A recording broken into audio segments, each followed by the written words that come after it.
पहले खबरों को विस्तार से देखेंगे। 5,000 करोड़ के घोटाला मामले में ईडी की कार्रवाई। भूपेश बघेल के बेटे चैतन्य बघेल पर ईडी ने कसा शिकंजा। सुबह सुबह कार्रवाई से पूरे राज्य की राजनीति में हलचल मच गई।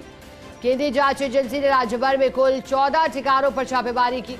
कथित आर्थिक अनियमितताओं और मनी लॉन्ड्रिंग से जुड़े मामलों की कार्रवाई और राजनीति में हलचल।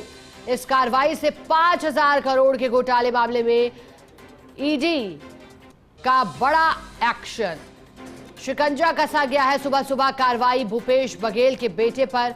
अब इस पूरे मामले को लेकर के वित्तीय अनियमितता की बात सामने आ रही है।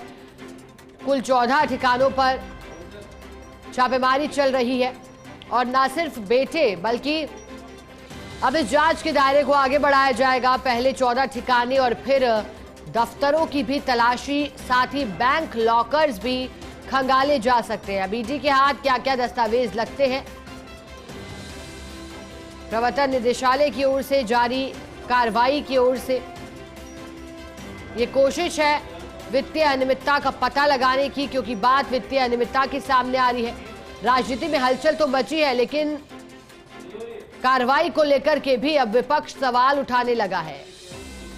केंद्रीय जांच एजेंसी ने राज्य भर में कुल 14 ठिकाने चिन्हित किए और इन 14 ठिकानों पर कार्रवाई शुरू की। आज सुबह की शुरुआत हलचल के साथ हुई, जब भूपेश बघेल के बेटे चैतन्य बघेल पर ईडी ने शिकंजा कसा। अब कथित आर्थिक अनियमितताएं किस स्तर पर हुई हैं, कौन कौन इसमें संलिप्त है, ये देखने लायक रहेगा। लेकिन फिलहाल कार्रवाई से जुड़ी तस्वीरें हैं, जब कार्रवाई की वजह से घेराबंदी की गई ठिकानों की और ठिकानों को लेकर पुलिस की सुरक्षा चाक चौबंद इंतजाम के साथ की गई।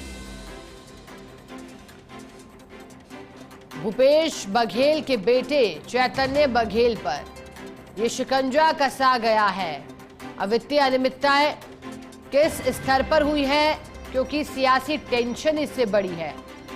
राजनीति में इसे द्वेष भावना से कार्रवाई करार दे रहे हैं विपक्षी नेता।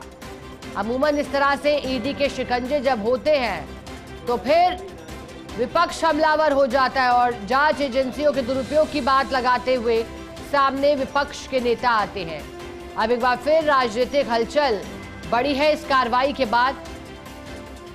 लेकिन इस कार्रवाई के बाद क्या एक्शन होता है, क्या हिरासत में लिए जा सकते हैं चैतन्य बघेल, इस कार्रवाई के बाद क्या दस्तावेज हाथ लगते हैं, आर्थिक अनियमितता से जुड़े कौन कौन से सबूत हाथ लगते हैं, ये देखने लायक रहेगा। इस मामले में अगला कदम क्या होता है ईडी का, क्या इस एक्शन के बाद पूछताछ के लिए भी आगे एजेंसियों के माध्यम से उन्हें तलब किया जा सकता है, क्या उन्हें हिरासत में लिया जा सकता है, क्या अन्य रिश्तेदारों के घर भी जांच का दायरा बढ़ाया जा सकता है।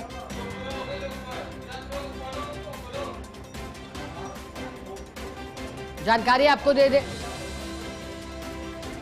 भूपेश बघेल के बेटे चैतन्य बघेल, ईडी का एक्शन हुआ है।